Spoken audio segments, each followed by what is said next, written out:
welcome back to Epperly Knows. Have you ever wondered what a derivative actually is? Now, I have made a few videos about this in the past, but this time I'm going to use Python to demonstrate what a derivative actually is. So you see all the symbols and formulas in math class, but the core idea can feel a little bit abstract sometimes. Well, what if I told you we could understand the most fundamental concept of calculus with just a few lines of very simple Python code? We don't need any fancy libraries or complicated graphs. We just need to understand a simple loop and the idea of a limit. In this video, we're going to write some code that visually and numerically proves why the derivative works. So, at its heart, a derivative is just the slope of a tangent line on a curve. A tangent line is a straight line that just touches a curve at a single point. Finding its slope tells us how steep the curve is at that exact moment.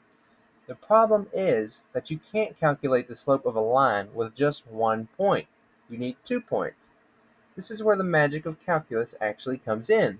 We start with the 2 points and we connect them with what's called a secant line. We can easily calculate the slope of this line. The brilliant insight is this. What if we took that second point and moved it closer, and even closer to our first point? As the distance between our 2 points shrinks to almost nothing, the secant line slope gets closer and closer to that exact slope of our tangent line. This idea of getting infinitely close to something is what we call the limit, and that's what we're going to demonstrate with our code. So, here is the complete Python script. It's short and clean, and it's all built with Python.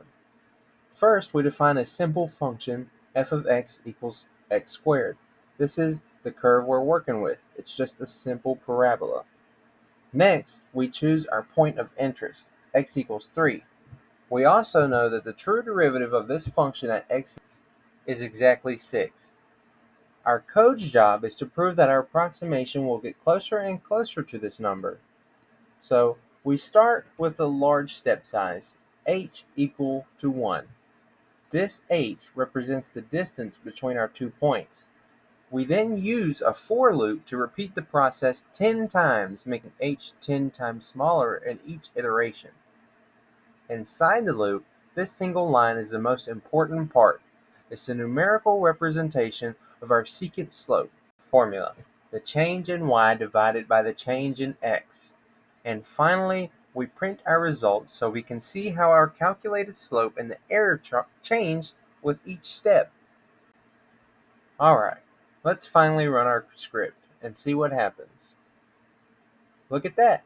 Our first approximation with a large h of 1 gives a slope of 7. It's not a bad guess, but it's not perfect either. But as h gets smaller to 0.1, our slope is now 0.1. So we're getting closer. And as h gets incredibly tiny down to 0.0001, our approximation is almost exactly 6. The error is basically 0. And there you have it. With no graphing and no complex math, our code showed us that as our h value approaches 0, our calculated slope approached the true derivative. We numerically proved that the derivative is the limit of the secant slope. Feel free to grab the code from the description below and try it with different functions or points. It's a fantastic way to deepen your understanding of this core idea. If you enjoyed this video, please give it a thumbs up and subscribe for more content like this. Thanks for watching.